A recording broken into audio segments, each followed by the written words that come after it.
Alright? Very rare mo lang may encounter ang ganitong klaseng problem sa math. Like this one, 9,595 divided by 101.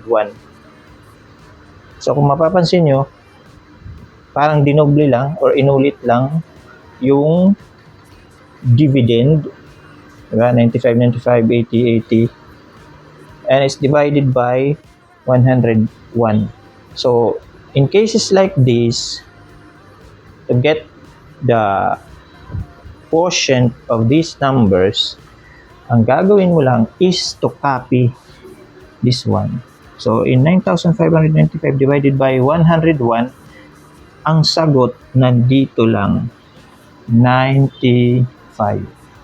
So dito, 8,080 divided by 101, the answer is 80. So dito lang siya kinuha.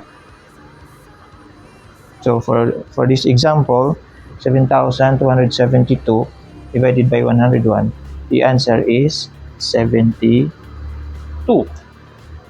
Dali, di ba? May pattern.